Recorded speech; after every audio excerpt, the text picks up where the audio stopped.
সাইয়েদনা ওমর ফারুক রাদিয়াল্লাহু তাআলা আনহু দুনিয়া থেকে বিদায় নেবেন। সারা জীবন তিনি দোয়া করেছেন, আল্লাহ তুমি আমাকে শহীদি মওত দান করো, নবীর শহরে মৃত্যু দিয়ে দাও। এই দোয়া করে করে সারা জীবন তিনি আল্লাহর কাছে চোখের পানি ফেলে ফেলে কেঁদেছেন। আল্লাহর দরবারে তার দোয়াটা কবুল হয়ে গেছে, যদিও সেই প্রেক্ষাপটে এই দোয়াটা কবুল হওয়া কষ্টকর ছিল। কারণ মদিনার শহরের মৃত্যু চাওয়া মানে হলো মদিনায় তো যুদ্ধ হবে না, কারণ মদিনা বিজয় হয়ে গেছে, তিহামা অঞ্চল পর্যন্ত ছেড়ে গেছে। ওমর ফারুক রাদিয়াল্লাহু তাআলা আনহু দোয়া করেছেন সারা জীবন, আল্লাহ পাক তার দোয়াটা কবুল করে নিলেন। কোন এক ফজরে নামাজ পড়ার জন্য মসজিদে ঢুকেছেন। এই ওমর কিন্তু নামাজের মুসল্লি ছিলেন না, তিনি ছিলেন ইমাম। কারণ শাসক যিনি হবেন ইমামও তিনি হবেন। নামাজে দাঁড়ায় গেছেন, প্রথম রাকাত পড়েছেন, দ্বিতীয় রাকাতে রুকুতে যাওয়ার সঙ্গে সঙ্গে এক জালিম এসে বিষাক্ত চাকু তার পেটের মধ্যে ঢুকায় দিল।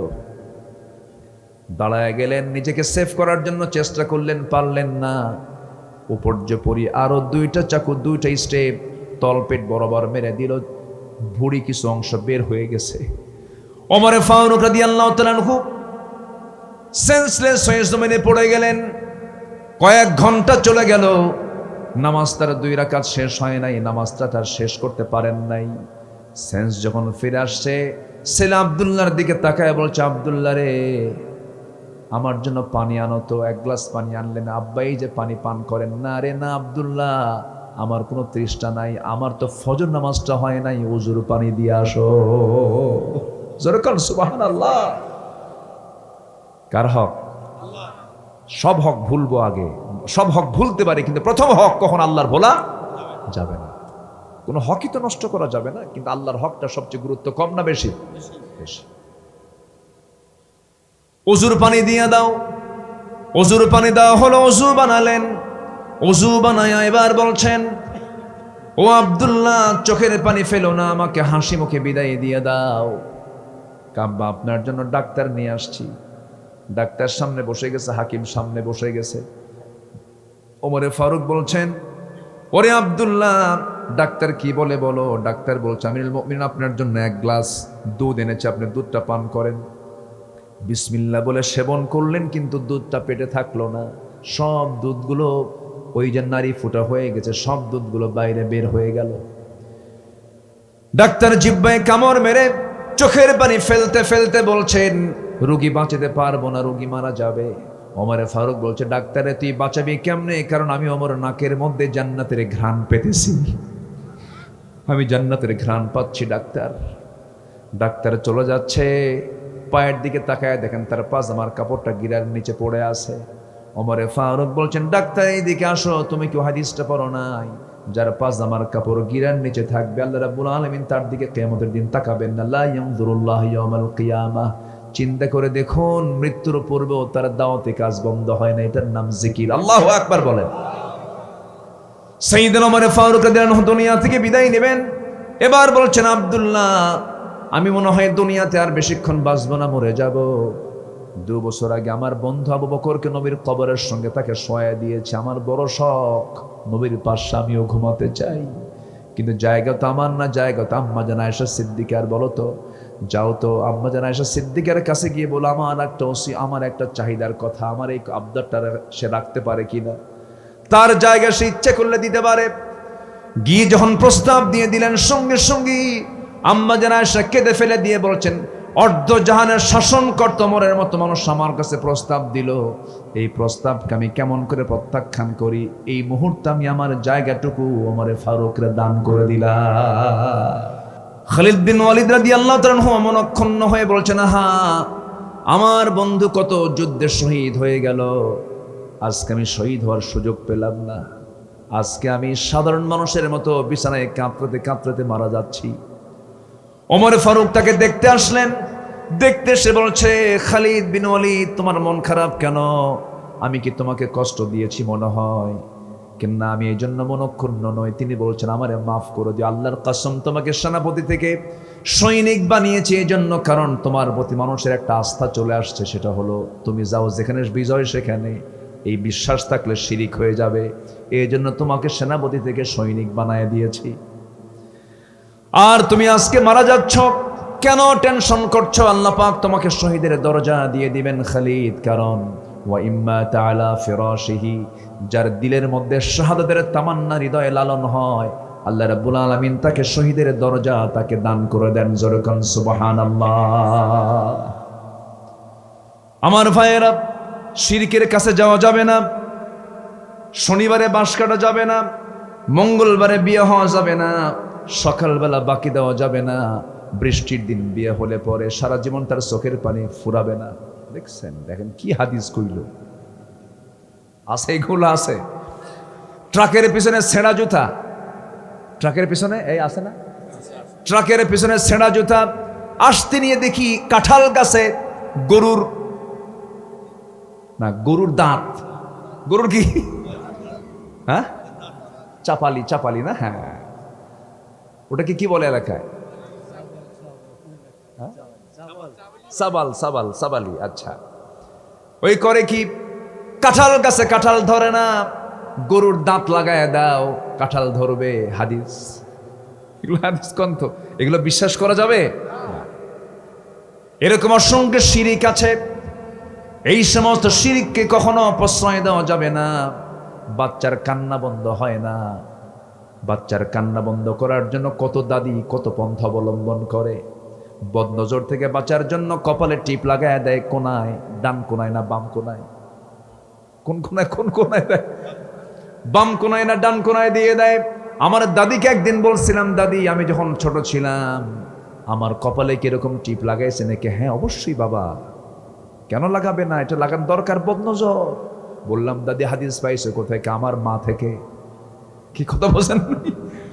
এটা হলো মায়ের হাদিস, দাদির হাদিস, কোন হাদিস এরকম নাই।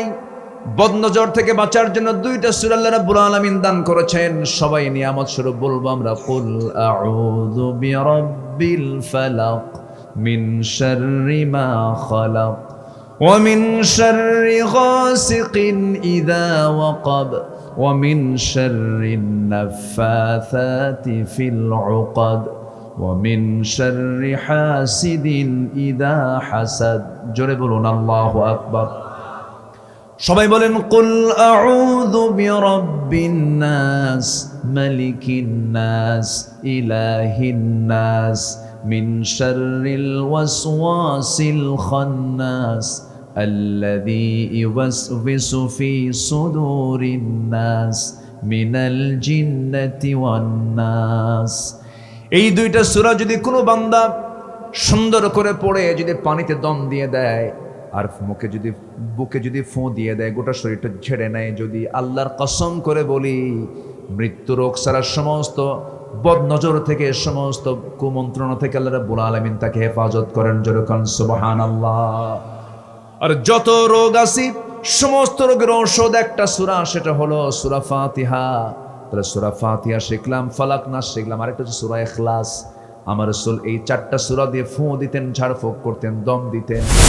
সামনে দেখলে একদম বিশাল বড় সম্মাননা নিয়ে সামনে হাজির হয়ে যা, আপনার মতো লোকই হয় না, বিশাল বড় সম্মান দেখাচ্ছেন, কিন্তু আপনি যখন আড়াল হয়ে যাচ্ছেন, আগে বলছে দুলা ভাই, পরে বলে হারামজাদা। আছেন না, আছেন এরকম, আছে না? আমার বন্ধুগণ, এইরকম আচরণ যারা করবে আল্লাহ রাব্বুল আলামিন তাদের ব্যাপারে বলছেন, ওয়াইলুল লিকুল্লি হুমাযাতিল লুমাযাহ আল্লাযী জামাআ মালান ওয়া আদ্দাদাহ ইয়াহসাবু আন্না মালাহু আখলাদাহ কাল্লা লায়ুনবাযান্না ফিল হুতামাতি ওয়া মা আদরাকা মাল হুতামাহ নারুল্লাহিল মুকাদাহ আল্লাতী তাত্তালিউ আলাল আফইদাহ ইন্নাহা আলাইহিম মুসাদাহ ফি আমাদিম মুমাদ্দাদাহ। আমার বন্ধুগণ, ধ্বংস হোক তার যারা সামনে পেছনে মানুষের দুর্নাম করে বেড়ায়, গীবত করে বেড়ায়, সারা রাত ধরে তাহাজ্জুদ পড়ে সকাল থেকে গীবত খাওয়া শুরু করে। এরকম লোক আছে না? তাহাজ্জুদ পরে চোখের পানি ফেলে ফেলে কান্দে, সারাদিন চার দোকানে বসে গীবত শিকায়েত করছে, দুর্নাম করে বেড়াচ্ছে। সব আমলগুলো শেষ হয়ে যাবে, নষ্ট হয়ে যাবে, কারণ এটা হক লঙ্ঘন। আপনি গীবত করলেন যার, ওই লোকের কাছ থেকে মাফ না চাওয়া পর্যন্ত আল্লাহ আপনাকে মাফ করবেন না। গীবতের চর্চা যে সমাজে বেশি, সেটা ভাইরাস। সেটা কি বলেন? ভাইরাস হয়ে যায়, সমাজ নষ্ট হয়ে যায়। গীবতের কাছে আমরা যাব না, মানুষের বিরুদ্ধে মিথ্যা অপবাদ চাপিয়ে দেব না। 16 বছর সবচাইতে বেশি জুলুম করেছে হলো আলেমদের উপরে মিথ্যা অপবাদ চাপায়া দিয়েছে। আল্লাহ সহ্য করে নাই। একটা বিষয় আমার খুব ধাক্কা লেগেছিল, আল্লামা সাইদির বিরুদ্ধে ধর্ষণের মামলা দিয়েছিল। এটা কি কোনো কথা? শয়তানও তো বিশ্বাস করার কথা। শয়তান কয় আমিও মিথ্যা কথা বলি, কিন্তু এইরকম মিথ্যা কথা বলি। এগুলো করেছে ওরা, এগুলো জুলুম, এগুলো হক নষ্ট করা। এগুলো কি নষ্ট করা বলেন? হক নষ্ট। এই গোটা দুনিয়া জুড়ে এগুলো চলছে। তো হকটা কি একটু বুঝাবো আমি। একটা হচ্ছে হাক্কুল্লাহ, আরেকটা হচ্ছে হাক্কুল ইবাদ। একটা হচ্ছে আল্লাহর হক। কার হক বলেন? আর আরেকটা হচ্ছে বান্দার হক। আরেকটা কি বলেন তো? আসেন আমরা একটু সূরার দিকে যাই, একটু আয়াতের দিকে আস্তে আস্তে চলে যাই। যদি তাফসীর মাহফিল তো আলোচনার ভিতরে আয়াত হাদিসের পরিমাণ কম থাকা দরকার না বেশি থাকা দরকার? বিগত 16 বছরও কিন্তু ওয়াজ মাহফিলগুলো, আলোচনাগুলো নষ্ট হয়ে গেছিল। কিছু কিছু আলোচক দুষ্ট ছিল, ওরা খুব তোষামদি করেছে, ফতুয়াবাজি করেছে, অনেক কিছু করেছে। এখনো কিছু অংশ করে, আছে না? আসতে বলবেন না, আছে না? নাই, ওরা করুক, সময় মতো ঠিকঠাক হয়ে যাবে। জোরে বলি ইনশাআল্লাহ, জোরে বলি ইনশাআল্লাহ। হ্যাঁ, নির্বাচন আসলেই বলে এটা হারাম, ওটা হারাম, ভোট দেওয়া হারাম, এটা করা হারাম। ওদের একটা কিতাবের নামই আছে কিতাবুল হারাম। এগুলি করে ওরা, ওগুলো করুক। এগুলো জনগণ খায় না, জনগণ বুঝে তো। জনগণ বোঝে না? বুঝে। যতই বলুক, রাজাকার বলে বলে 16 বছর ফেনা তুলেছিল, ওই রাজাকার শব্দকে আল্লাহ পাক ব্র্যান্ড বানায়া দিয়েছে। আগুনে ফু দিলে আগুন নেভে, আবার আগুনে ফু দিলে আগুন দ্বিগুণ দ্বিগুণ জ্বলে ওঠে। ওরা ফু দিয়ে বহু চেষ্টা করেছে নিভানোর, কিন্তু নেভে নাই। ফুর বিকল্প জ্বলে উঠছে। ঠিক কিনা? আল্লাহ আছে না নাই? আচ্ছা, আমরা হক নষ্ট করব না কখনো। রাজি আছেন তো? হক নষ্ট করা যাবে না। হক নষ্ট করবেন তো আল্লাহ আপনাকে মাফ করবেন না। যা করি করি, হক নষ্ট করব না। বোনের হক আছে না নাই? ভাইয়ের হক আছে না নাই? প্রতিবেশীর হক আছে না নাই? এতিমের হক আছে না নাই? আছে।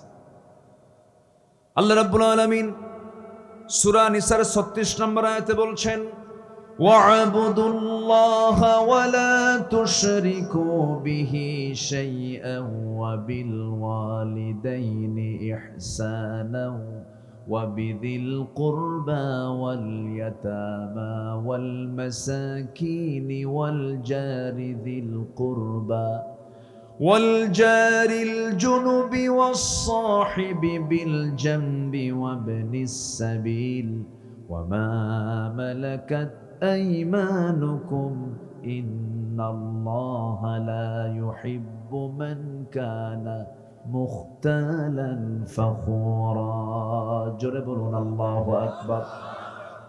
আল্লাহ পাক এই জায়গায় তার হকের কথা বলেছেন, পিতামাতার হকের কথা বলেছেন, নিকটতম প্রতিবেশীর হকের কথা বলেছেন, মিসকিন এরপরের প্রতিবেশী তাদের কথা বলেছেন, মুসাফিরের হকের কথা বলেছেন। আল্লাহ পাক মোটামুটি এই আয়াতের মধ্যে হক নিয়ে কথা বলেছেন। হক যে আদায় করবে আল্লাহ পাক তাকে জান্নাত বুঝায়া দিবেন। জোরকান সুবহানাল্লাহ। আগে আসেন আল্লাহর হক নিয়ে আমরা কথা বলি। শুনতে রাজি আছেন তো? আল্লাহর হক আছে না নাই? নামাজ কার হক? আসতে বলবেন না, কার হক? এই দেশের সবচাইতে কার হক বেশি নষ্ট হয়? বলেন বলেন। ভূমিকম্প দেবে না আল্লাহ? দেবেই তো।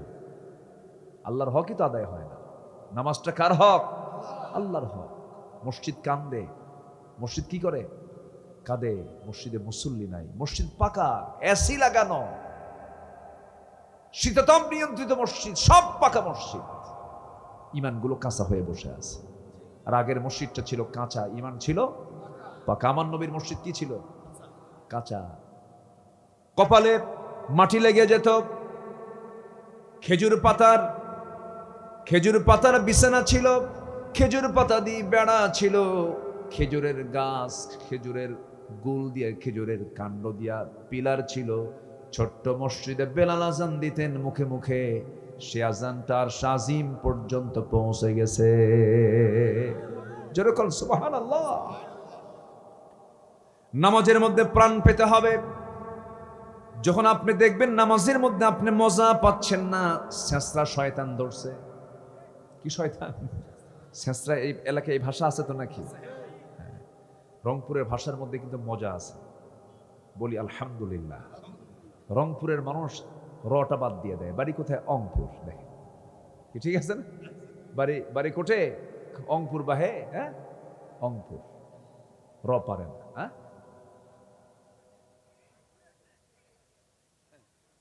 কয় তো আপনি নয় কম না, এটা তো আপনি বলেন না, এটা ভুল, আপনার বলতে হবে। এটা আঞ্চলিকতায়, আঞ্চলিকতা কখনো ছাড়বেন না, আঞ্চলিক ভাষা কখনো বাদ দিবেন। এটা মায়ের ভাষা, বলি আলহামদুলিল্লাহ। আপনার মই দিয়ে শুরু করেন না, মই।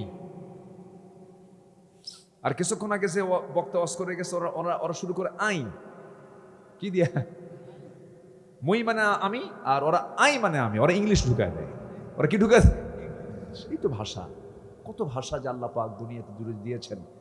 নোয়াখালীতে বহুদিন আগে এক মাহফিলে গিয়েছিলাম। আমাকে বললো, হুজুর উত্তরবঙ্গের এমন একটা বাক্য বলবেন যেটা আমরা বুঝবো না। আমরা সাউথ বেঙ্গল, নর্থ বেঙ্গলের একটা বাংলা কর। অনেকক্ষণ চিন্তা ভাবনা করে ভাবলাম কি বলা যায়। তো আমার আবার হোম টাউন হচ্ছে বগুড়া। তো বগুড়া শহরের, বগুড়া আবার বহু মাথা আছে কিন্তু, 4 মাথা, 3 মাথা, 7 মাথা, 14 মাথা, নিজের মাথা, বহু মাথা আছে না। তো এই মাথাগুলোকে আমি এক জায়গায় করে ভাবলাম যে কি ভাষায় বলা যায়। তো এক লাইন বললাম, ভাই দেখেন তো বোঝেন নাকি? কে রে তুই আলুতে আলু, ওয়াক্কালি আলু। কি বুঝতেছেন কি? পাশাপাশি তো এটা তো আপনাদের গাইবান্ধা এই ভাষা আছে, গোবিন্দগঞ্জের লোকও কিন্তু এই ভাষায় কথা বলে। কে রে তুই আলুতে আলু, ওয়াক্কালি আলু। তুমি আমার দিকে ফেল করে চেয়ে আস। বললাম তো আমি তো বলে ফেলছি। কি বললেন? আমি বললাম আগে বুঝলেন কি সেটা বলেন। বলতেছে বুঝলাম এটাই, যেহেতু উত্তরবঙ্গ আলুর দেশ, আলু দিয়ে কোনো একটা কিছু হবে মনে হয়। বলেন তো এখানে কি আলুর কোনো ফাংশন আছে? কিন্তু এখানে 3 আলু কিন্তু। কেরে তুই আলু তে আলু, ওয়াক্কালিয়া আলু। কি কথা কি বুঝতেছেন কি আপনারা? তো সে তো বুঝতেই পারে যে এখানে মনে হয় আলু দিয়ে কিছু হবে, কিন্তু আলুর কোনো ফাংশন আছে নাকি? এটাই ভাষা, এটাই ভাষা। এই ভাষার মধ্যে মজা কে দিয়েছেন? আসতে বলবেন না, কে দিয়েছেন? আল্লাহ দিয়েছেন। আল্লাহর হক নষ্ট করব না আমরা কখনো। নামাজকে কখনো ছেড়ে দেওয়া যাবে না। সবচেয়ে বড় পুঁজি হলো জান্নাতে যাওয়ার জন্য নামাজ। নামাজ পড়বো, নামাজ কায়েমের দল করব। নামাজ পড়বো, নামাজ কায়েমের দল করব। যে দল নামাজ কায়েমের দল করে না, ও নিজেও নামাজ পড়ে না, ও জাহান্নামে যাবে, আমাদেরকে জাহান্নামে নিয়ে যাবে। কথা ক্লিয়ার? জান্নাত পেতে কোনো আপোষ করতে পারবো না। জান্নাত পেতে গেলে কোনো আপোষ করা যাবে কারোর সাথে? আমাকে জান্নাত নিতেই হবে, আমাকে জান্নাত পেতেই হবে, আমাকে জান্নাতে যেতেই হবে। এখানে কোনো আপোষ নাই, এখানে কোনো সমঝোতা নাই। রাগ করতেছেন নাকি আপনারা? আমি কোনো দলকে কটাক্ষ করছি না, ভুল বুঝবেন না। কোরআন যা বলবে আমাকে তো তাই বলতে হবে। কোরআন কি বলে সুদের পক্ষে কথা বলা? বলেন বলেন বলেন, বলে? কোরআন যা বলে দেবে। যদি কেউ এটা কি মনে করেন আমাকে গালি দিচ্ছে, এটা সম্পূর্ণ ভুল কথা। একটু কান লাগাবেন সবাই। নামাজ আমরা পড়বো, এটা আল্লাহর হক। হাদিস এসছে, মুআজ রাদিয়াল্লাহু তাআলা আনহু একদিন নবীর সামনে বসা ছিলেন। রাসূল বলছেন, মুআজ তুমি কি জানো, ইয়া মুআজ হাল তাদরি হাক্কুল্লাহি আলা ইবাদিহি ওয়া মা হাক্কুল ইবাদি আলা আল্লাহ? জি ঠিক আছে, ঠিক আছে। আপনারা যাবেন নাকি আবার? ওনাদের তো বহু জায়গায় যাওয়া লাগে। আমাদের প্রোগ্রাম একটা, ওনাদের প্রোগ্রাম 10-12টা। কিন্তু না গেলেও তো সমস্যা। বসে আলহামদুলিল্লাহ, এত সুন্দর প্রোগ্রামে আপনারা এসেছেন। এটা জান্নাতি পরিবেশ, বলেন আলহামদুলিল্লাহ। কোনো গানের আসরে এটা পাবেন? কোনো এই যে আজে বাজে যে প্রোগ্রামগুলো হয়, কোথাও পাবেন আপনারা? কি সুন্দর একটা ঠান্ডা নীরব পরিবেশ। এটা হলো কোরআনের সৌন্দর্য, বলি আলহামদুলিল্লাহ। জি আলহামদুলিল্লাহ। রাসূল বলছেন, মুআজ তুমি কি জানো আল্লাহর হকটা কি? আল্লাহর হক সম্পর্কে কি তোমার জানা আছে? ও মুআজ তুমি কি জানো বান্দার উপরে আল্লাহর হকটা কি? আবার আল্লাহর উপরে বান্দার হকটা কি তোমার জানা আছে নাকি? সঙ্গে সঙ্গে মুআজ বলছেন, আল্লাহ এবং রাসূল তার চেয়ে এটা এই ব্যাপারে সবচেয়ে বেশি জানেন। রাসূল বলছেন, ফাইন্না হাক্কুল্লাহি আলাল ইবাদ আন ইয়াবুদুহু ওয়া লা ইউশরিকু বিহি শাইআন ওয়া হাক্কুল ইবাদ আলাল্লাহি আল্লা ইউআযিবা মান লা ইউশরিক বিহি শাইআন। আল্লাহর হক হলো বান্দার উপরে, বান্দা কারো গোলামি করবে না কারো গোলামি ছাড়া, এবং শিরিক করবে না কার সাথে? আল্লাহর সাথে। আর বান্দার হক হচ্ছে আল্লাহর উপরে, ওই বান্দাকে আল্লাহ পাক শাস্তি না দিয়া জান্নাত দিয়ে দিবেন। জোরে কোন সুবহানাল্লাহ। আল্লাহ বান্দার যে হক, শর্টলি একটা হাদিস আমরা বুঝে গেলাম, এখন আমরা একটু ব্যাখ্যায় আসি। কোরআনের আলোকে বান্দার উপরে আল্লাহর হকটা কি, আল্লাহর হক আদায়ের জন্য বান্দার করণীয় কি, কি কি কাজ করলে পরে আল্লাহর হক আদায় হয়ে যাবে? মোটামুটি 10টা। বলেন কয়টা? বলেন 10টা। 10টা বিষয় আজকে আমরা শিখে যাব। জোরে বলি ইনশাআল্লাহ। একটু জিকির করি লা ইলাহা। গরম লাগে, একটু টেনে দেন তো, খুলে দেন, একটু খুলে দেন, একটু খুলে দেন, খুলে দেন। বাস রাখেন এখানে, গরম। জিকির করি লা ইলাহা, আরো জোরে লা ইলাহা, আরো জোরে লা ইলাহা, আরো জোরে লা ইলাহা। লা ইলাহা ইল্লাল্লাহু মুহাম্মাদুর রাসূলুল্লাহ। আল্লাহু আল্লাহ, আল্লাহু আল্লাহ, লা ইলাহা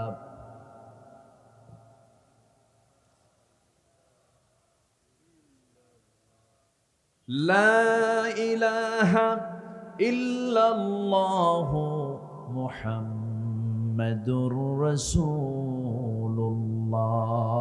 সাল্লাল্লাহু। আজকের সাবজেক্ট কি বলেন তো? হক। কি আব্দুল হক? কোন ব্যক্তি না কিন্তু। হক মানে হচ্ছে অধিকার। বলেন কি? বলেন তো, বলেন তো। অধিকার। তাহলে আপনার কাছ থেকে আমি সুন্দর আচরণ পাওয়া, এটা আমার কি? অধিকার। আমার কাছ থেকে আপনার সুন্দর হাসি মুখে কথা শুনে, এটা আপনার কি? অধিকার। আর খারাপ কথা বললি এটা কি হক রক্ষা হলো না নষ্ট হলো? নষ্ট হয়ে। যদি আপনি বলেন এই পৃথিবীতে সবচেয়ে সুন্দর আচরণ করনেওয়ালা লোকটা কে ছিলেন, 1 নাম্বার বলবো আমরা মুহাম্মদ সাল্লাল্লাহু। কি সুন্দর মার্জিত ব্যবহার ছিল। ছোট্ট মানুষ, ছোট্ট ছোট্ট বাচ্চাগুলো খেলাধুলা ছেড়ে দিয়ে নবীর সঙ্গে বসে বসে গল্প করত। শিশুর সঙ্গে যখন বসতেন রাসূল শিশু হয়ে যেতেন, বুড়ো লোকের সঙ্গে বসতেন রাসূল বুড়া হয়ে যেতেন, স্ত্রীর সামনে দাঁড়াতেন স্বামী হয়ে যেতেন, আবার নাতির সামনে দাঁড়াতেন নানা হয়ে যেতেন, আবার মসজিদে ঢুকতেন ইমাম হয়ে যেতেন, আবার যুদ্ধে চলে যেতেন সেনাপতি হয়ে যেতেন। আমার নবীজি ছিলেন হলো আদর্শের প্রতীক। কোন আদর্শ আপনি তার কাছ থেকে নেবেন, সব আদর্শ আল্লাহ রাব্বুল আলামিন তার মধ্যে মজুদ করেছেন, উপস্থিত করেছেন। আমার নবীজি শ্রমিকদের নেতা ছিলেন, শ্রমিক তিনি ছিলেন, শ্রম দিয়েছেন। আমার নবীজি খন্দকের পরিখা খনন করতে নিয়ে কোদাল মারতে মারতে 3টা দিন 4টা দিন চলে গেছে, খাবার খেতে পারেন নাই। আহারে, কোমর কুজা হয়ে গেছে। আমার নবীজির মাথার চুল দাড়িগুলো ধুলায় মলিন হয়ে গেছে। 4 দিন যাবত কোনো খানা নাই। কোন এক সাহাবীর ছেলে হাতে করে কয়েকটা খেজুর আনতেছিল। রাসূল বললেন, ও ছোট্ট ছেলে, তুমি কি নিয়ে আসতেছো? কাব্বার জন্য খেজুর আনি, এই দিকে নিয়ে আসো। নবীজি নিজের গায়ের চাদরটা বিছায়া দিলেন, ওই খেজুরগুলো সেখানে রেখে নবীজি মুখের একটা ফু দিলেন, গোটা চাদর ভরে গেছে খেজুর দিয়া। সুবহানাল্লাহ। মুআজিজাতুর রাসূল সাল্লাল্লাহু আলাইহি ওয়াসাল্লাম। আমার নবীজি নিজ হাতে বন্টন করলেন, খাওয়া দিলেন। আমার বন্ধুগণ, নবীজিকে আল্লাহ পাক এত সম্মান দান করেছেন, এত ইজ্জত দান করেছেন, আকাশের যে চাঁদটা দেখা যায় সেই চাঁদটাও দ্বিখণ্ডন করেছেন মুহাম্মদ সাল্লাল্লাহু। ইনশাক্কাল কামার, বুখারীর বর্ণনা, বুখারী শরীফের হাদিস এসেছে। আমার নবীজি শুধু ইশারা করেছেন, নখ দিয়ে আল্লাহ পাক আকাশের চাঁদটাকে দ্বিখণ্ডন করেছেন মুআজিজার সত্যতা প্রমাণের জন্য। যেরকম সুবহানাল্লাহ।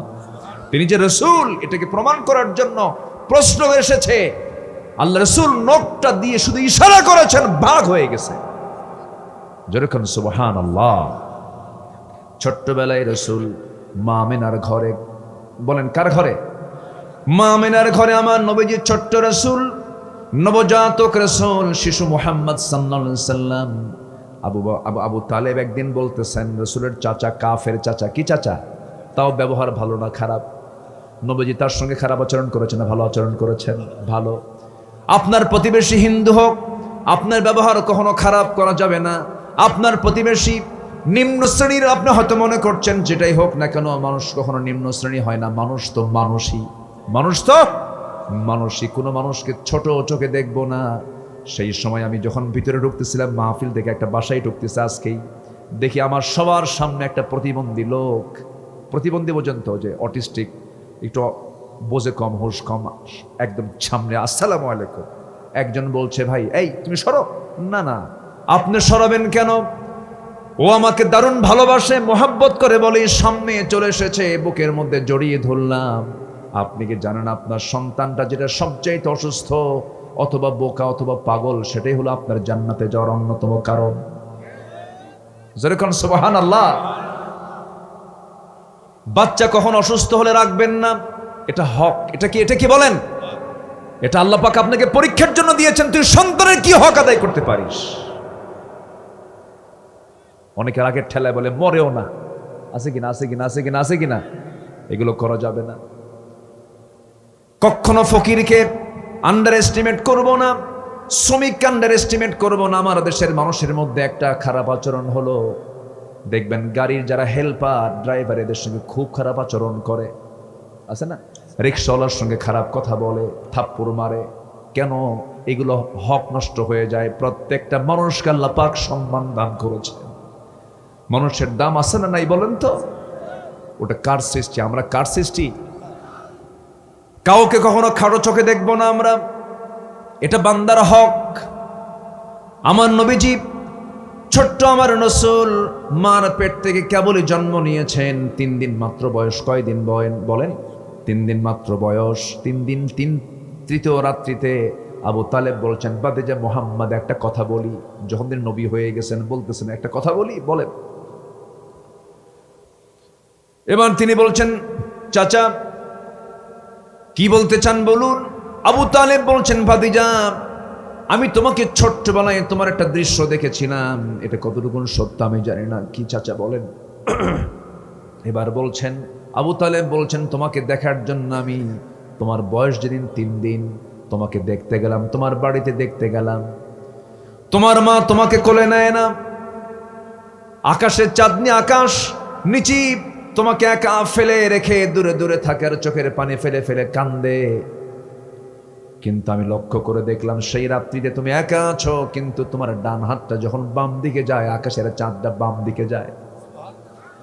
যখন তোমার হাতটা, যখন বাম হাতটা যখন ডান দিকে যায়, তখন চাঁদটা ডান দিকে চলে যায়। যখন তুমি তোমার দুটো হাত দিয়ে যখন নিচের দিকে, হাত দুটো নিচের দিকে নেমে আনো, আকাশের চাঁদটাও তোমার হাতের সঙ্গে সঙ্গে কাছে কাছে চলে আসে, নেমে আসে। আমি কি ভুল দেখলাম না ঠিক দেখলাম বলো তো ভাতিজা মুহাম্মদ? এবার রাসূল বলছেন, চাচা আমার মা আমাকে সঙ্গ দিতে পারছেন না, কারণ তার খুব কষ্ট হচ্ছিল। আমার জন্মের 6 মাস পূর্বে আমার বাবার ইন্তেকাল হয়ে যায়। সন্তান পৃথিবীতে আসার পরে সবচাইতে বেশি খুশি হবেন যে লোকটা, তিনি হচ্ছেন বাবা, তিনি হচ্ছেন স্বামী। আমার মার স্বামীটা দুনিয়া থেকে বিদায় নিয়েছেন, সন্তান সামনে যখন দেখে স্বামীর কথা মনে হয়ে যায়, তার চোখের পানি বের হতে থাকে। এই জন্য তিনি আমাকে সময় দিতে গেলেই তার কষ্টের তীব্রতা বেড়ে যায়। এই জন্য আমাকে দূরে দূরে রাখেন, আমি একা থাকি। আমার নিঃসঙ্গতা দূর করার জন্য মহান রব্বুল আলামিন আমার জন্য আকাশের চাঁদটা খেলনা বানায় দিয়েছিলেন। জোরে কান সুবহানাল্লাহ। আল্লাহর হক আদায় করার জন্য বান্দার 10টা করণীয়। আবার আরেকটা বিষয় আছে, সেটা হলো বান্দার হক রক্ষায় কোরআনের আলোকে 6টি করণীয়। বান্দার প্রতি পরিপূর্ণ অধিকার রক্ষা করা হচ্ছে বান্দার হক। বান্দার উপরে বান্দার হক আছে না নাই? আচ্ছা, এটা 6টা বিষয়। এই 16টা বিষয় আল্লাহ যদি আমাকে সুযোগ দেন, আমি একটা একটা করে সংক্ষিপ্ত সময় করে হলেও বলবো। নুরু, ও আজকে শেষ না শুরু? মাথায় রাখেন, সময় লাগবে আজকে। আছেন তো সবাই? এটা পড়ে থাকবে, সমস্যা নাই। আপনারা থাকবেন না ইনশাআল্লাহ? আপনারা মেহমান হয়ে এসেছেন। আপনারা সবাই মেহমান তো? সবাই মেহমান তো? তারা আপনারা দাওয়াত দিয়েছেন না? সবাই মেহমান আপনারা। আমার এখানে কেউ মানে সম্মানিত কম না, সবাই মেহমান। আলহামদুলিল্লাহ বলেন। আমার তো মন চায় জানেন, সব শ্রোতাদের প্রত্যেকটা শ্রোতার হাতে একটা করে চেয়ার দেওয়া দরকার। আমাদের চেয়ারে বসায় দিয়া সব মেহমানদেরকে বসায় দেন মাটিতে। আমার মন চায় যে সবাই চেয়ারে বসো, কিন্তু মাহফিল কিন্তু চেয়ারে বসে জমে না। আসলে খড়ের উপরে বসে, খড়ে, এটা খড় বলে না, খড়ে বসে, মাটিতে বসে একটা আলোচনা শোনার কিন্তু একটা আলাদা মজা আছে, যা এখানে যারা পিছনে বসে থাকে তারা কিন্তু এত মজা পায় না। সামনে বসেই কিন্তু আলোচনা শোনার মজা বেশি। জি আলহামদুলিল্লাহ বলেন। তাহলে আমাদের আল্লাহর হক আদায় করার জন্য আমাদের যে করণীয় নাম্বার 1 হচ্ছে সকল প্রকার শিরক আমরা ছেড়ে দেব। সকল প্রকার শিরক। গাছ পূজা, এই যে রংপুরে দেওডোবা একটা এলাকা আছে, এটা হচ্ছে বাস টার্মিনাল থেকে একটু ভিতরের দিকে দেওডোবা, নাম শুনছেন কিনা জানি না। দেওডোবা একটা এলাকা আছে, ওই এলাকায় আমার একটা মাহফিল ছিল। তো বললো, হুজুর এই এলাকায় একটা গাছ আছে, সেই গাছের পাতা যদি কেউ একটু হাতে লাগায়, এখানে লাগায়, বাচ্চা যার হয় না তার বাচ্চা হয়, তারপরে এটা হয় ওটা হয়, সবকিছু। ওই গাছের পাতাই নাই। কি আমার কথা কি বুঝতেছেন আপনারা? সেইদিন ওমর ফারুক রাদিয়াল্লাহু সময় এরকম ধরনের একটা ঘটনা ঘটছিল। ওমর ফারুক বললেন যে তাড়াতাড়ি কুড়াল নিয়ে গাছ কাট। কি কথা কি বুঝতেছেন আপনারা? চিন্তা করেন। আচ্ছা, একজন সাহাবী 250 বেশি যুদ্ধ করেছেন, খালিদ বিন ওয়ালিদ রাদিয়াল্লাহু তাআলা আনহু 250 বেশি যুদ্ধ করেছেন। তো এই সাহাবী যে যুদ্ধে যায় সেই যুদ্ধেই বিজয় হয়। এখন সব মুসলমানদের মধ্যে একটা মানে কথা প্রচার হলো, খালিদ যেখানে বিজয় সেখানে। ওমর ফারুক করলেন কি, সেনাবাহিনী প্রধান থেকে তার সৈনিক বানাবেন। যা, তোর সেনাবাহিনী প্রধান থবই না, সব শিরিক করতেছে, তুই সৈনিক হ। আল্লাহু আকবার বলবেন না? শিরিক কি রাখা যাবে না শিরিক বন্ধ করে দিতে হবে? বন্ধ করে দিতে হবে। যখন তিনি মারা যান, এই মানে সেনাপতি খালিদ যখন মারা যাচ্ছেন, 250 বেশি যুদ্ধ করেছেন, একটা দিন কোন শত্রু তার গায়ে একটা আঁচড়ও লাগাতে পারে নাই, এক ফোঁটা রক্ত বের হয় না। অথচ তিনি যুদ্ধ করেছেন, বড় বড় যুদ্ধ, মুতার যুদ্ধ, একা 3000 সৈন্য নিয়ে 1 লক্ষ সৈন্যকে পরাজিত করেছেন। খালিদ বিন ওয়ালিদ মারা যাচ্ছেন বিছনায়। মারা যাচ্ছেন কি? বিছানায়। মারা যাওয়ার সময় তার মন খারাপ। খালিদ বিন ওয়ালিদ রাদিয়াল্লাহু তাআলা আনহু মনক্ষুণ্ণ হয়ে বলছেন, হা, আমার বন্ধু কত যুদ্ধে শহীদ হয়ে গেল, আজকে আমি শহীদ হওয়ার সুযোগ পেলাম না। আজকে আমি সাধারণ মানুষের মতো বিছানায় কাঁপতে কাঁপতে মারা যাচ্ছি। ওমর ফারুক তাকে দেখতে আসলেন। দেখতে সে বলছে, খালিদ বিন ওয়ালিদ, তোমার মন খারাপ কেন? আমি কি তোমাকে কষ্ট দিয়েছি মনে হয়? কিনা আমি এই জন্য মনক্ষুণ্ণ নই। তিনি বলছেন, আমারে মাফ করে দিও, আল্লাহর কসম তোমাকে সেনাপতি থেকে সৈনিক বানিয়েছি এই জন্য, কারণ তোমার প্রতি মানুষের একটা আস্থা চলে আসছে, সেটা হলো তুমি যাও যেখানে বিজয় সেখানে এই বিশ্বাস থাকলে শিরিক হয়ে যাবে, এই জন্য তোমাকে সেনাপতি থেকে সৈনিক বানায় দিয়েছি। আর তুমি আজকে মারা যাচ্ছ, কেন টেনশন করছো? আল্লাহ পাক তোমাকে শহীদের দরজা দিয়ে দিবেন খালিদ, কারণ ওয়া ইম্মা তাআলা ফিরাশিহি, যার দিলের মধ্যে শাহাদাতের তামান্না হৃদয়ে লালন হয়, আল্লাহ রাব্বুল আলামিন তাকে শহীদের দরজা তাকে দান করে দেন। জোরে কোন সুবহানাল্লাহ। আমার ভাইয়েরা, শিরকের কাছে যাওয়া যাবে না, শনিবারে বাঁশ কাটা যাবে না, মঙ্গলবারে বিয়ে হওয়া যাবে না, সকালবেলা বাকি দেওয়া যাবে না, বৃষ্টির দিন বিয়ে হলে পরে সারা জীবন তার চোখের পানি ফুরাবে না। দেখছেন, দেখেন কি হাদিস কইল, আছে এগুলো আছে। ট্রাকের পিছনে ছেঁড়া জুতা, ট্রাকের পিছনে এই আছে না, ট্রাকের পিছনে ছেঁড়া জুতা আসতে নিয়ে দেখি কাঁঠাল গাছে গরুর না, গরুর দাঁত, গরুর কি, হ্যাঁ চাপালি, চাপালি না, হ্যাঁ ওটাকে কি বলে এলাকায়? সাবাল, সাবাল, সাবালি। আচ্ছা, ওই করে কি, কাঁঠাল গাছে কাঁঠাল ধরে না, গরুর দাঁত লাগায় দাও, কাঁঠাল ধরবে। হাদিস, এগুলো হাদিস গ্রন্থ, এগুলো বিশ্বাস করা যাবে? এরকম অসংখ্য শিরিক আছে। এই সমস্ত শিরিককে কখনো প্রশ্রয় দেওয়া যাবে না। বাচ্চার কান্না বন্ধ হয় না, বাচ্চার কান্না বন্ধ করার জন্য কত দাদি কত পন্থা অবলম্বন করে। বদনজর থেকে বাঁচার জন্য কপালে টিপ লাগায় দেয়, কোনায়, ডান কোনায় না বাম কোনায়? কোন কোনায়, কোন কোনায় দেয়? বাম কোনায় না ডান কোনায় দিয়ে দেয়। আমার দাদিকে একদিন বলছিলাম, দাদি আমি যখন ছোট ছিলাম আমার কপালে কিরকম টিপ লাগাইছে নাকি? হ্যাঁ অবশ্যই বাবা, কেন লাগাবে না, এটা লাগার দরকার, বদনজর। বললাম, দাদি হাদিস পাইছে কোথায়? আমার মা থেকে। কি কথা বলছেন? এটা হলো মায়ের হাদিস, দাদির হাদিস, কোন হাদিস এরকম নাই। বদনজর থেকে বাঁচার জন্য দুইটা সূরা আল্লাহ রাব্বুল আলামিন দান করেছেন। সবাই নিয়ামত স্বরূপ বলবো আমরা, কুল আউযু বিরাব্বিল ফালাক মিন শাররি মা খালাক ওয়া মিন শাররি গাসিকিন ইযা ওয়াকাব ওয়া মিন শাররিন নাফাসাতি ফিল উকাদ ওয়া মিন শাররি হাসিদিন ইযা হাসাদ। জোরে বলুন আল্লাহু আকবার। সবাই বলেন, কুল আউযু বিরাব্বিন নাস মালিকিন নাস ইলাহিন নাস মিন শাররিল ওয়াসওয়াসিল খান্নাস আল্লাযী ইউওয়াসওয়িসু ফি সুদুরিন নাস মিনাল জিন্নাতি ওয়ান নাস। এই দুইটা সূরা যদি কোনো বান্দা সুন্দর করে পড়ে যদি পানিতে দম দিয়ে দেয় আর বুকে যদি ফোঁ দিয়ে দেয়, গোটা শরীরটা ছেড়ে নেয়, যদি আল্লাহর কসম করে বলি, মৃত্যু রোগ ছাড়া সমস্ত বদনজর থেকে, সমস্ত কুমন্ত্রণা থেকে আল্লাহ রাব্বুল আলামিন তাকে হেফাজত করেন। যেরকম সুবহানাল্লাহ। আর যত রোগ আছে সমস্ত রোগের ঔষধ একটা সূরা, সেটা হলো সূরা ফাতিহা।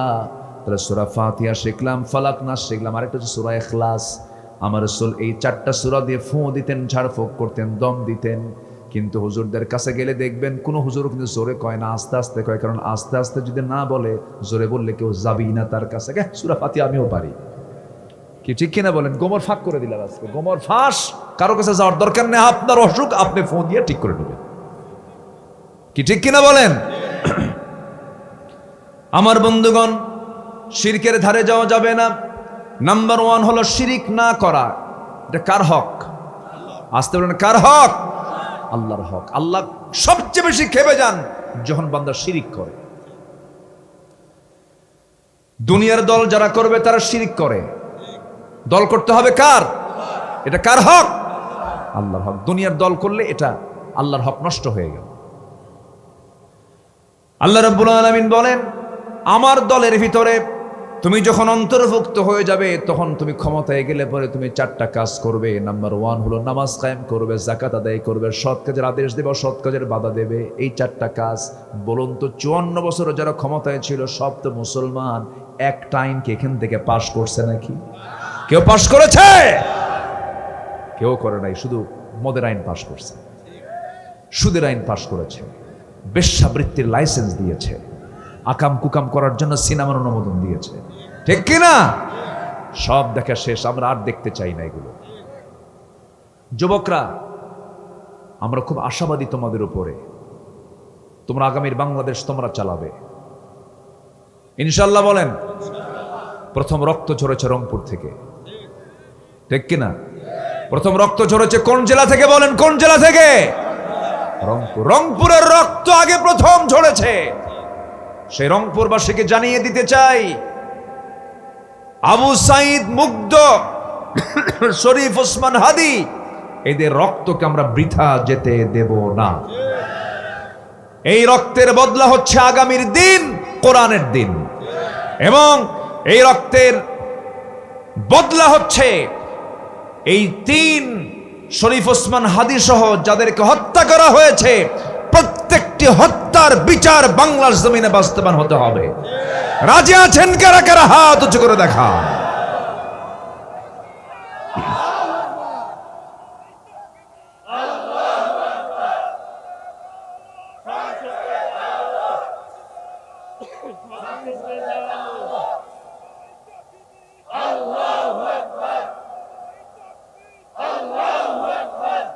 কোরআন আছে যেখানে, কোরআন নাই যেখানে, নামাজ আছে যেখানে, নামাজ নাই যেখানে। ক্লিয়ার কথা। জনসভায় গেলেন, নেতা ডাকলো, নেতা জোহর পড়ে না, আসর পড়ে না, মাগরিব পড়ে না, আপনিও পড়লেন না, ওই নেতা মানার টাইম আমাদের নাই। আমি জানি আমার আর দাওয়াত দিবেন না, আপনারা দাওয়াত দিয়েন না, আমাকে হক কথা বলে যেতে হবে, ঠিক কিনা বলেন? আর সেই দিন বাংলাদেশে আসবে না ইনশাআল্লাহ। আমাদেরকে 16 বছর কথা বলতে দেয়নি, ডানে বামে কিরামন কাতিবেন বসে রাখছে। সে মোষগুলোকে এক একটা নেতার 2.5 ইঞ্চি মোটা হাইব্রিড জাতের মোষ, পেট একখান 10 মাস আর মোষ একখান 2.5 ইঞ্চি, নেতা হয়ে বসে আছে। না, আমরা আল্লাহওয়ালা দেখতে চাই। জোরে বলি ইনশাআল্লাহ, আর জোরে বলি ইনশাআল্লাহ। নাম্বার 2, আল্লাহর হক হচ্ছে ভালো করে ঈমান আনা। ভালো করে কি আনা? হয়তো বলবেন হুজুর এত সহজ বিষয়, ঈমান আনা, আমি ঈমান আনবো আল্লাহর উপর, এটা কার হক? আল্লাহর হক। ভালো করে ঈমান আনো, আমার প্রতি বিশ্বাস আনো। আচ্ছা বলেন তো, আমি আল্লাহকে বেশি ভালোবাসি না আল্লাহ আমাকে বেশি ভালোবাসেন? চলে যাচ্ছেন কি আপনারা? এই যে এই ভাই, এই যাচ্ছেন কেন? বসেন। ও নাম্বার বলছে? আচ্ছা তাহলে ঠিক আছে, বসেন। আল্লাহ আমাকে বেশি ভালোবাসেন না আমি আল্লাহকে বেশি ভালোবাসি? হ্যাঁ, আল্লাহ আমাকে বেশি, আমি কম, আমার আল্লাহ বেশি। আচ্ছা বলেন তো, আল্লাহ আমাকে কখনো না খেয়ে রেখেছেন? এখানে আমরা কি এমনি বসে আছি না খেয়ে বসে আছি? কি খাচ্ছি এখন বলেন তো? এই ভাত তো খাচ্ছেন বহু আগে, এখনো খাচ্ছেন আপনি, বলেন। এই তো অক্সিজেন কে দিচ্ছেন? সরাসরি খাওয়াচ্ছেন কিনা বলেন? সরাসরি। 3 মিনিট বন্ধ, 3 মিনিট নাই। কেউ আছেন আপনারা? কেউ থাকবেন? তাহলে আমাকে কখনো ভোলেন না যিনি, তিনি কে? আর আমি ভুলি? আস্তে, আমি কি ভুলি? নামাজ পড়ি না, মিশা কথা কই, আর বিড়ি টানি। হারাগাছ মাহফিল ছিল 20 বছর আগে, তো হারাগাছ আমি জানি না যে এরকম বিড়ির ফ্যাক্টরি ওখানে আছে, আমি চিনতাম না তখন। আমি জানিও না কোন কমিটি দাওয়াত দিয়েছে, অত মাথায় নেই নাই। মাহফিল শেষ করে দোয়ার পর্ব, বলতেছে হুজুর একটু দোয়া করতে হবে, কি বিড়ির ফ্যাক্টরির ব্যাপারে একটু দোয়া করতে। আমি বললাম যে কি করি, তো বললাম ভাই আজকে একটু পেন্ডিং থাক। কি কথা কি বুঝতেছেন? কি বলা যাবে বলেন তো? আল্লাহ তুমি এই বিড়ি ফ্যাক্টরিতে বরকত দাও, বলা যাবে বলেন? তো মহা মুশকিলে পড়ে গেলাম। সম্মানিত ভাইয়েরা, নেশায় যাব কেন? নেশা কি আমাকে ভালো কিছু দেয় না খারাপ কিছু দেয়? নেশা আমাকে ক্যান্সার দিয়ে দেয়, নেশা আমাকে ক্ষতির দিকে নিয়ে যায়। লাঞ্চটা দিলেন কে? আস্তে করে, লাঞ্চটা দিলেন কে? বিড়ি খেয়ে নষ্ট করলো কে? আল্লাহ। আমি নষ্ট করলাম, তাহলে এটা কি একটা আমানতের খেয়ানত হলো না? এটা একটা আমানত, আল্লাহ আমাকে দিয়েছেন, বিড়ি খেয়ে আমি নষ্ট করে ফেললাম। জবাব দিতে হবে কার কাছে? আল্লাহর কাছে। আল্লাহ বুঝে নেবেন সবকিছু। কোনো কিছু নষ্ট করা যাবে না, হক নষ্ট করা যাবে না। আল্লাহ আমাকে এত বেশি ভালোবাসেন, দেখার জন্য চোখ দিলেন, শোনার জন্য কান দিলেন, এরপরে খাওয়ার জন্য জিহ্বা দিলেন, জিহ্বায় স্বাদ দিয়ে দিলেন, জিহ্বার চতুর্পাশে পানি দিলেন, চোখের ভিতরে পানি দিলেন, কানের মধ্যে ময়লা দিলেন। চোখের মধ্যে যে পানি দিয়েছেন মিঠা না লবণ? বলেন। লবণ পানি দিয়েছেন চোখের ভিতরে, কানের মধ্যে দিয়েছেন তিক্ত ময়লা। চোখের লবণ কেন দেওয়া হলো? চোখের মধ্যে জীবাণু ঢুকবে, চোখের মধ্যে ময়লা ঢুকবে। এই ময়লাকে সাফ করার জন্য আল্লাহ রাব্বুল আলামিন প্রত্যেকটা দিন 24 ঘন্টায় 1 মিলিলিটার পানির বন্দোবস্ত আল্লাহ পাক চোখের মধ্যে করে দিয়েছে। প্রতি মিনিটে 15 থেকে 20 বার বান্দা চোখের পলক ফেলে ময়লাগুলো সাফ করার জন্য। আল্লাহু আকবার। এই চোখের পানি লবণ জীবনকে ধ্বংস করার জন্য কানের মধ্যে ময়লা, যেটা এই ময়লাকে আল্লাহ পাক তিক্ত করে দিয়েছেন। বান্দা যখন ঘুমিয়ে পড়বে, হঠাৎ করে কানের মধ্যে যদি পোকামাকড় ঢুকে পড়ে, কোনো যদি ছোট্ট কোনো পোকামাকড় যায়, পিঁপড়া যদি চলে যায়, তাহলে তো বান্দার কষ্ট হবে। এই জন্য তিক্ত পরিবেশ তৈরি করে রেখেছেন যেন কেউ না থাকতে পারে। আর যদি মিষ্টি হতো, ঘুমাতেন আপনি, সব পিঁপড়া জমা হতো সলিমুদ্দিনের কানে, ঘুমানো এখন বড় সমস্যা হয়ে যেত। কানকে সিকিউর করলেন, চোখকে সিকিউর করলেন, সুন্দর করে অ্যান্টিবায়োটিক সব কিছু দিয়ে দিলেন যেন কোনো সমস্যা না হয়, প্রতিষেধক দিয়ে দিলেন। আল্লাহ পাক জন্মের দিন থেকে শুরু করে না মৃত্যুর দিন পর্যন্ত 24 ঘন্টা আল্লাহ রাব্বুল আলামিন বান্দার চোখের মধ্যে মলমের ব্যবস্থা করে দিয়েছেন। জোরকান সুবহানাল্লাহ। সকালবেলা ঘুম থেকে ওঠার পরে চোখের দুই কোণায় সাদা সাদা কি যেন দেখা যায়, এটাকে এলাকায় কি বলে? পেসুল। পেসুল পেসুল। যদিও পেসুল দেখলে পরে বলি ভাই তাড়াতাড়ি সাফ কর, কিন্তু এটা পচা কোনো জিনিস না, এটা যদি না হতো চোখ নষ্ট হয়ে যেত। আল্লাহু আকবার বলেন। সব কে চালান? চোখটা চালান কে? চোখ দিয়ে দেখে কে? অন্যের বইয়ের দিকে চায় থাকে আল্লাহ না।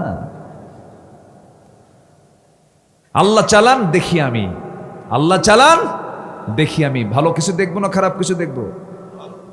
সুন্দরী নারীর দিকে কি চেয়ে থাকতে মন চায়? চায় কি না? ওরে ভাবসাব দেখে মনে হচ্ছে সব তো ফেরেশতা বসে আছেন দেখি। মন তো চায়, মন চায় না? মন তো ভালো না ভাই, মন তো চায়, এটা চাই, চেয়ে দেখি না। মন চাইলে কি চাওয়া যাবে? এই যে চাওয়া যাবে না, এটাই হচ্ছে ইমান। চাওয়া যাবে না, এটা কি ইমান। আর চাইলেই ইমান কি হয়ে যায়? নষ্ট হয়ে যায়, নষ্ট হয়ে যাবে। চোখ নষ্ট হয়ে যাবে, চোখের জেনা হয়ে যাবে। বর্তমান দুনিয়াতে সবচেয়ে বড় জেনা হলো চোখের জেনা। কি ঠিক কিনা বলো? এই যুবকরা বলো ঠিক কিনা? আজকে যুবকরা সবচেয়ে বেশি গুনাহ করে কিসের গুনাহ? চোখে। ইউরোপ আমেরিকার মূল টার্গেট হলো মুসলিম উম্মাকে ধ্বংস করার জন্য চরিত্র নষ্ট করে দাও, ওপেন সবকিছু ওপেন চালু করে দাও। বান্দা তোমার চোখকে নষ্ট করা যাবে না। চোখের জেনা মারাত্মক জেনা, চোখকে হেফাজত করতে হবে। স্মার্টফোন ব্যবহার করার আগে 1000 বার ভাবতে হবে, আমি দেখছি ফোনকে আর আমাকে দেখছেন, চিল্লায় বলেন কে? আমি দেখছি ফোন আর আমাকে দেখছেন আল্লাহ। সব সময়ের জন্য খেয়াল করতে হবে, সব অ্যাপসে ঢোকা যাবে না, সব প্রোগ্রামে ঢোকা যাবে না। পর্নোগ্রাফির দিকে তুমি আসক্ত হয়ে পড়বে, তোমার জীবন যৌবন সব ধ্বংস হয়ে যাবে। তুমি একটা জীবন্ত হায়না হয়ে যাবা, জীবন্ত পশু হয়ে যাবা, নষ্ট হয়ে যাবে। এই সমস্ত কাজগুলো করা যাবে না। যৌবনকে নষ্ট না করে বিয়ের প্রয়োজন যদি হয়ে যায়, বিয়ের প্রস্তাব দিয়ে দিবা, বাড়িতে বলে ফেলবা আব্বা বিয়ে করায় দাও। হয়তো যুবকরা মনে মনে ভাবতেছেন হুজুর সস্তা বাপ আমার না, আমার আব্বা বুঝি না। এরকম কিছু বাপ আছে না নাই বলেন? কিসের বিয়ে রে তোর? নিজের পায়ে আগে দাঁড়াও, কি অন্যের পায়ে দাঁড়ায় আছে নাকি? কিছু বেকুব বাপ আছে বিয়ে সাদের ব্যাপারে বেখিয়াল, ছেলেকেও বিয়ে দেয় না, মেয়েকেও বিয়ে দেয় না। আছে না এরকম? আছে না? আছে। 40 বছর হয়ে যায়, 50 বছর হয়ে যায়, তাও বিয়ে দেয় না, বিয়ে হয় না। বুড়ো বয়সে বিয়ে শাদী কইরা বাচ্চা একটা হয়েছে 60 বছরে, তো ওই বাচ্চা নিয়ে রাস্তায় হাঁটে আর ছেলেকে বলে এটা তোমার দাদা না নানা। এইগুলো হইয়া লাভ আছে নাকি? সময় মতো সব হবে। 25 বছরের বয়সে বিয়ে করেছেন মুহাম্মদ সাল্লাল্লাহু, বলেন তো এই বুড়ো বয়সে বিয়ে করে কি হক আদায় করতে পারবে? ওটাও তো হক, ওটাও কি হক? হক নষ্ট করা যাবে না। সময় মতো সব কাজ করতে হবে। অসময়ে না সময়ে, সময়ে। যৌবন এটি কি 50-এ থাকে না 25-এ থাকে? হ্যাঁ, যে সময় যেটা। রিজিকের দায়িত্ব কার? আজকে রিজিকের দায়িত্ব কার? আজকে আমার আলোচনার সাবজেক্ট কি বলেন? হক।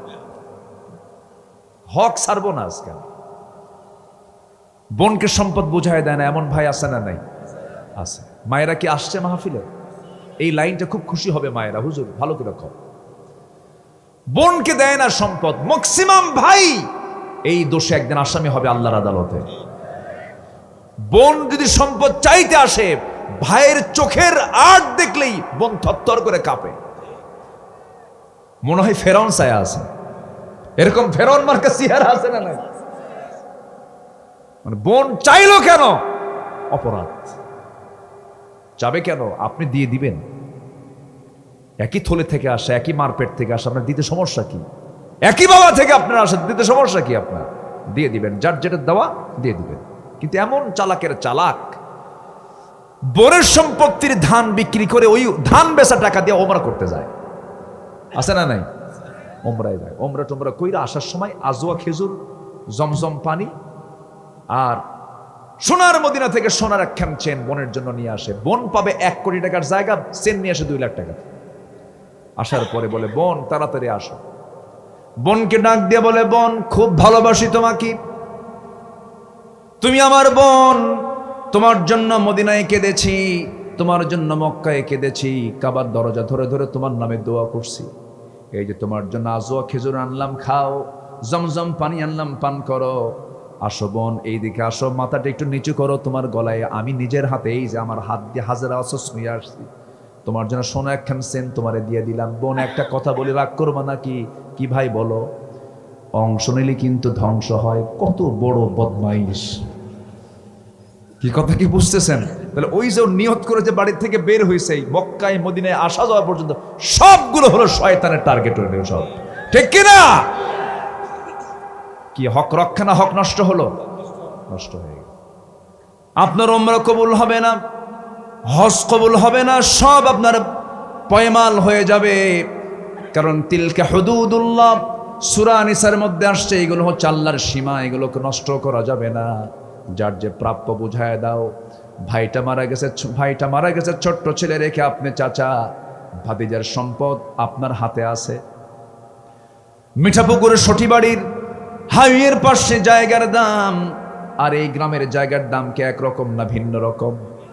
ভিন্ন রকম, কিন্তু শতক মিলায় নাই চাচা। শতক বলে কি? হাইওয়ে রোডের 50 শতক জমি, তোর এখানে গ্রামে 50 শতক, তুই এটা নিবি, আমি ওটা নেব। শতক মিলাই, জায়গার দাম মিলায় না।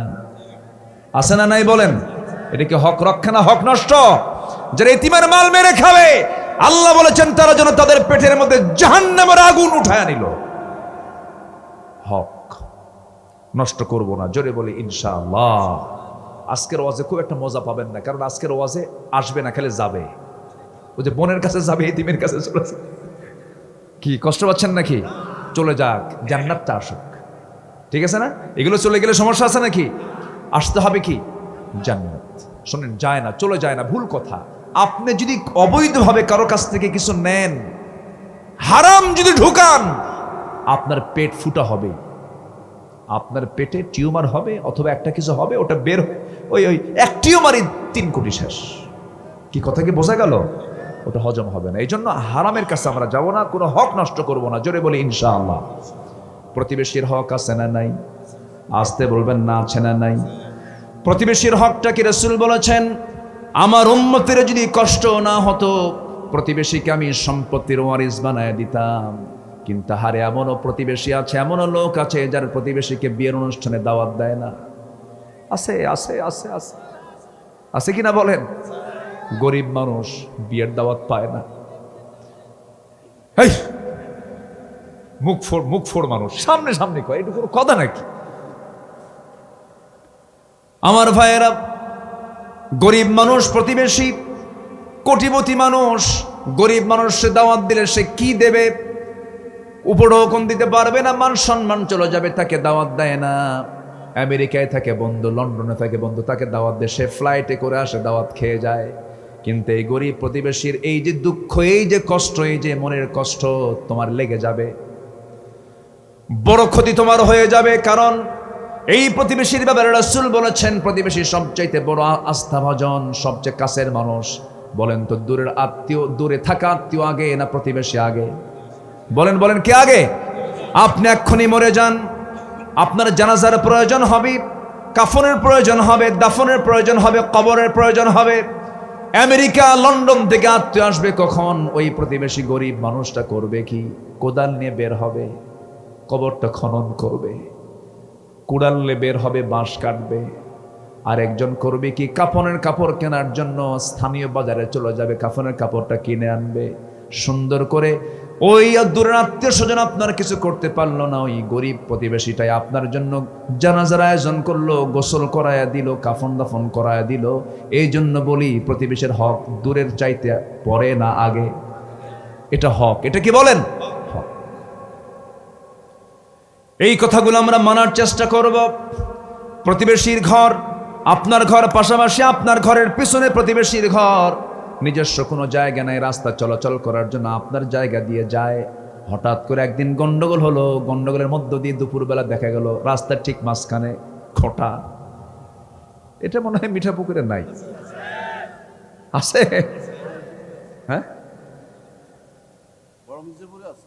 এই বড় মির্জাপুরও আছে। এটা আরেক মুখ ফোড় মানুষ দেখতেছি।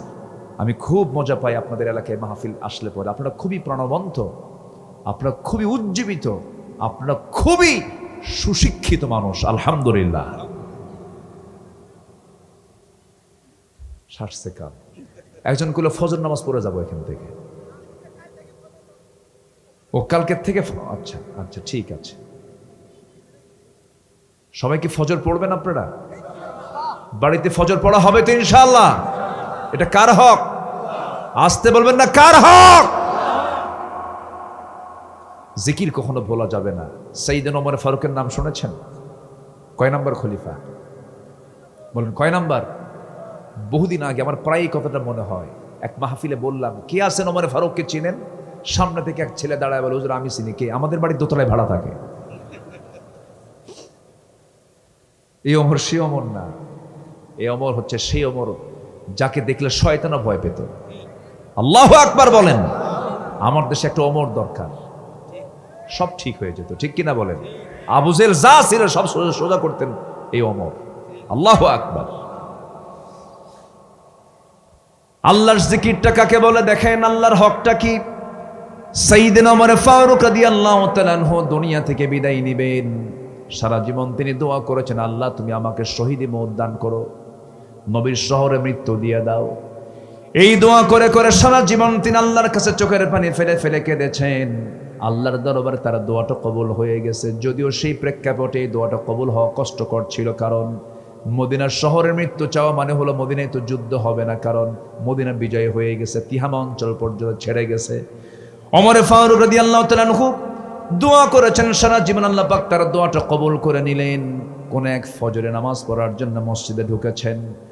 এই ওমর কিন্তু নামাজের মুসল্লি ছিলেন না, তিনি ছিলেন ইমাম। কারণ শাসক যিনি হবেন, ইমামও তিনি হবেন। নামাজে দাঁড়ায় গেছেন, প্রথম রাকাত পড়েছেন, দ্বিতীয় রাকাতে রুকুতে যাওয়ার সঙ্গে সঙ্গে এক জালিম এসে বিষাক্ত চাকু তার পেটের মধ্যে ঢুকায় দিল। দাঁড়ায় গেলেন, নিজেকে সেভ করার জন্য চেষ্টা করলেন, পারলেন না। উপর্যপরি আরো দুইটা চাকু, দুইটা স্টেপ তলপেট বরাবর মেরে দিল, ভুঁড়ি কিছু অংশ বের হয়ে গেছে। ওমর ফারুক রাদিয়াল্লাহু তাআলা আনহু সেন্সলেস হয়ে জমিনে পড়ে গেলেন।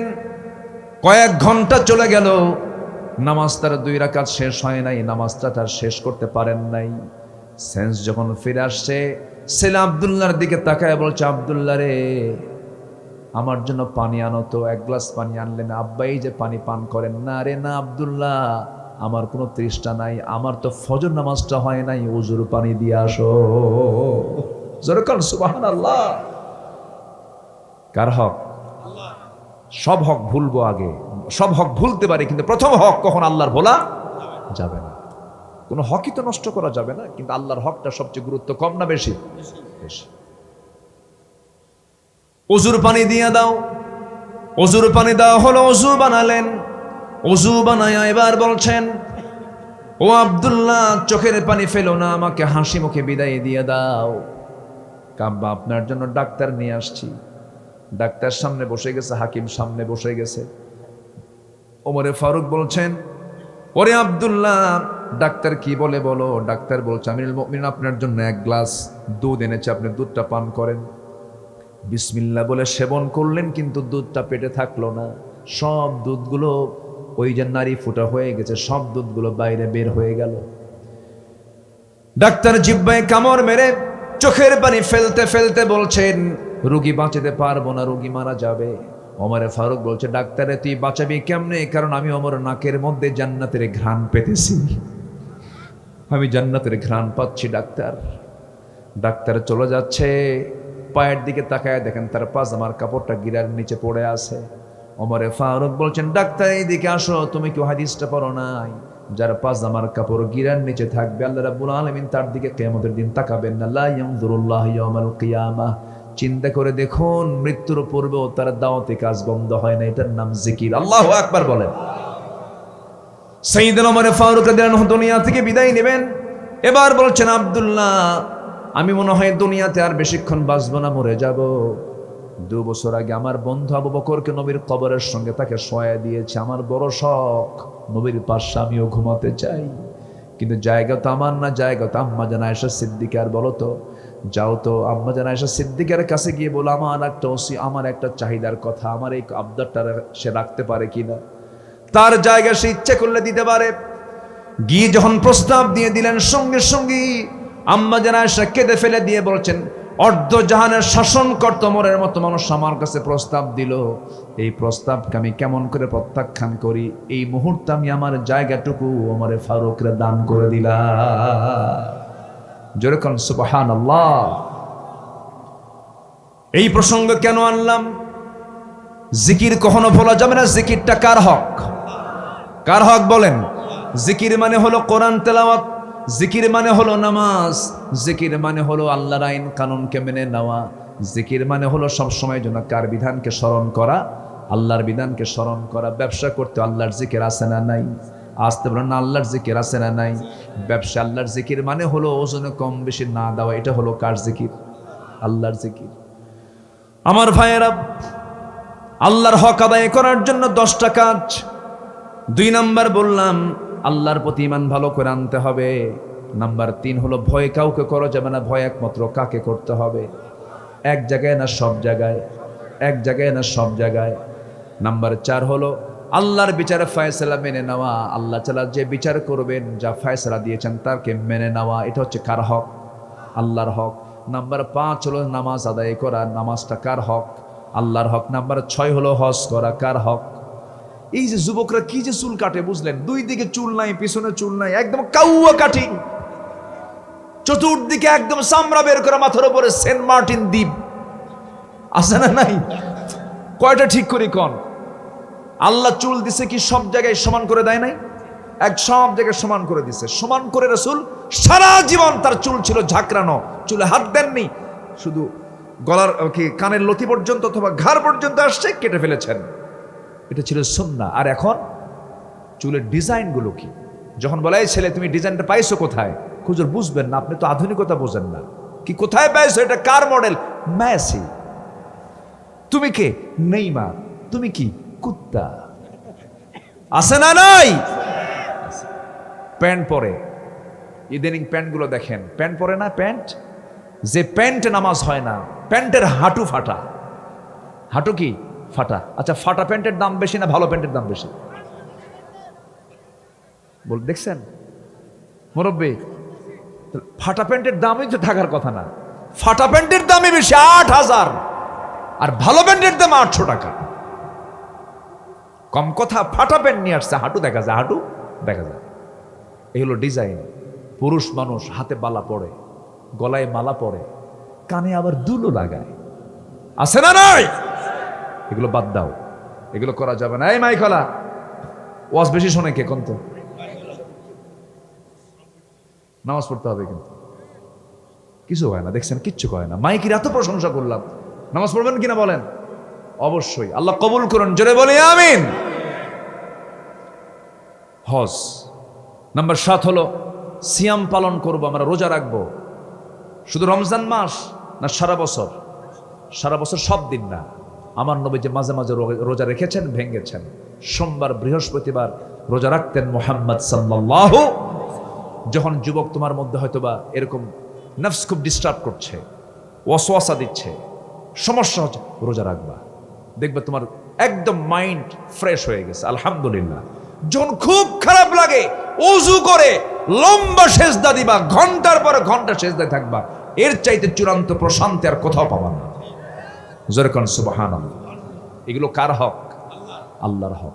আল্লাহ বলেন, বান্দারে আমি খাই না, তুইও খাস না, আমিও ঘুমাই না, তুই ঘুমাস না, তুই আমার রঙে রঙিন হতে চাস, যা, আমি তোর সব গুনাহ মাফ করে দিলাম। নাম্বার 8 হলো তওবা করব আমরা কার কাছে? একবার না বারবার, একবার না বারবার, সকাল না বিকাল, সকাল বিকাল সব সময়, জোরে বলি ইনশাআল্লাহ। আমার ভাইয়েরা, আল্লাহ রাব্বুল আলামিন বলছেন আমার হকগুলো আদায় করো, আমি তোমার হক সব পাওনা বুঝায় দেব। ওয়া কানা হাক্কান আলাইনা নাসরুল মুমিনিন। আল্লাহু আকবার। আমার জন্য জরুরি হয়ে যায়, ওয়াজিব হয়ে যায় ইমানদারকে সাহায্য করা। আমি তোকে জান্নাতটা বুঝায় দেব, সর্বনিম্ন জান্নাত তোকে দেব 10টা পৃথিবীর মতো একটা জান্নাত। জোরে বলি সুবহানাল্লাহ। জান্নাতের মধ্যে মধু আছে না নাই? দুধ আছে না নাই? পানি আছে না নাই? শরাব আছে না নাই? দুনিয়ার মদ না, পচা খাওয়া মদ না, মদ খাইয়ে লিভার পচে, চোখ লাল হয়, এগুলো মদ টদ না।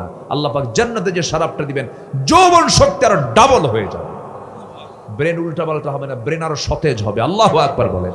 আর দুনিয়ার মদ খাইলে কি হয়? তাল না মাতাল?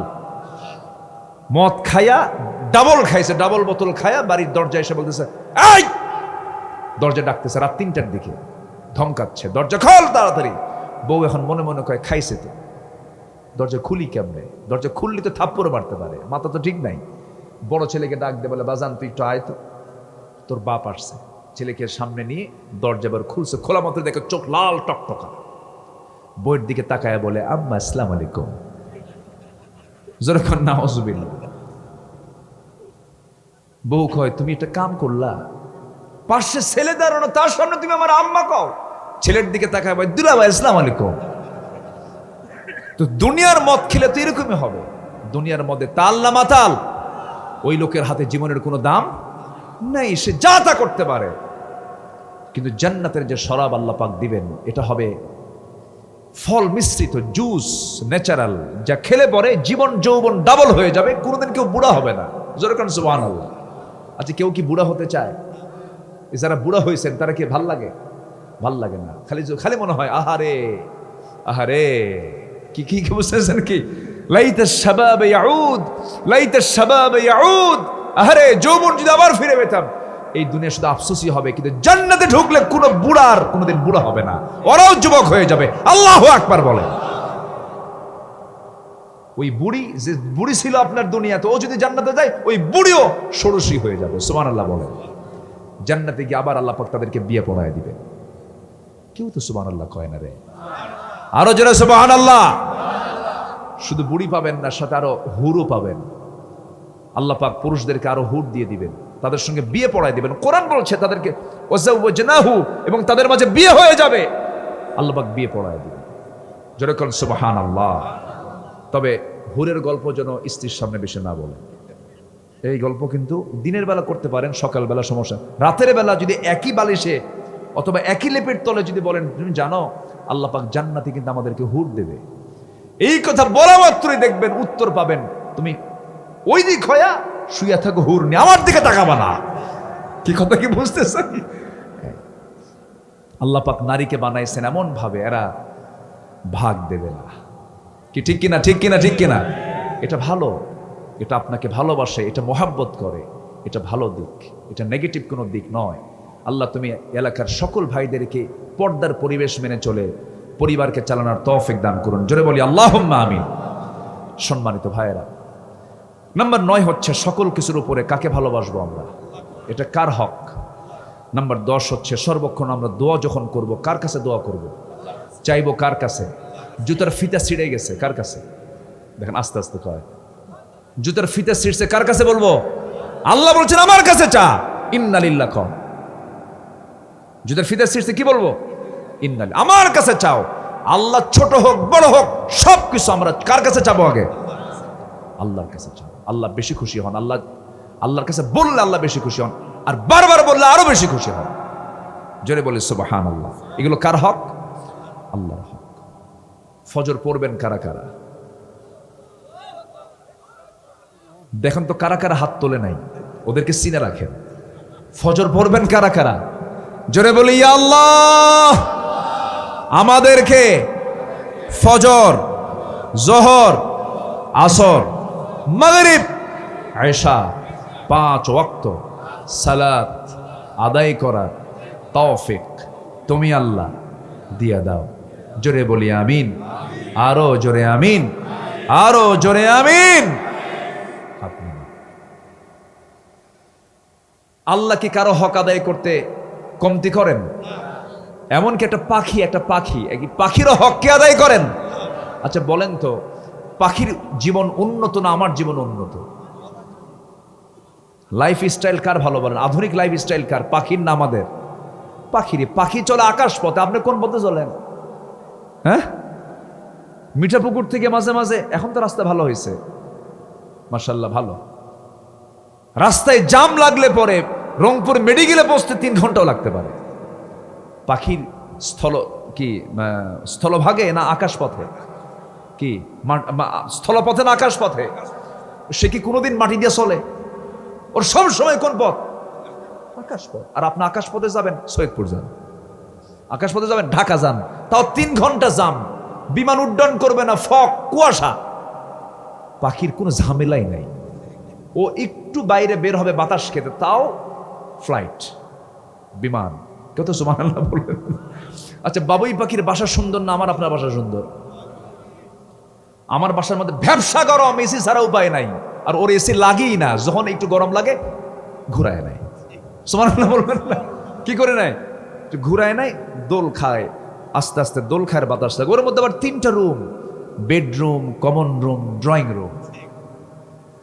বেডরুমে বাবুই পাখি তার বউ নিয়ে শুয়ে থাকে, কমন রুমে বাচ্চা ডিমগুলো ওখানে থাকে, আর ড্রয়িং স্পেসে কিছু সোফা সেট থাকে। মেহমানরা যখন আসে, মেহমান এসেই কলিং বেল চাপে, পুরুষ বাবুই পাখি বেডরুম থেকে বের হয়ে বাইরে এসে সালাম বিনিময় করে, ঠোঁট দিয়ে সালাম দিয়ে বলে, বন্ধু আসো, দোস্ত সোফা সেটে বসো, ভিতরে জামানা বউ শুয়ে আছে। সুবহানাল্লাহ বলবেন না আপনি? ওয়ালাহু আসলামা মান ফিস সামাওয়াতি ওয়াল আরদি তাওআউ ওয়া কারহা। সব প্রাণী কার জিকির করে? সব প্রাণীর হক আদায় করেন তিনি কে? আল্লাহ। আমার আপনার সমস্যা বেশি, এই জন্য আমাদের অভাব বেশি। পাখির মধ্যে কোনো অভাব নাই, পাখি ওর কোনো খাদ্য গুদামও নাই, না খেয়ে থাকে। আর আমাদের খাদ্য গুদাম আছে না নাই? এরপরে না খেয়ে মরে, আছে না? আছে। এটা কি খাদ্যের অভাব না বন্টনের অভাব? 28 লক্ষ কোটি টাকা বিগত সরকার দেশ থেকে পাচার করে নিয়ে চলে গেছে। এই টাকা কি ওর বাপের না সবার? এই যে হক নষ্ট করলো, জবাব দিতে হবে আদালতে আখিরাতে।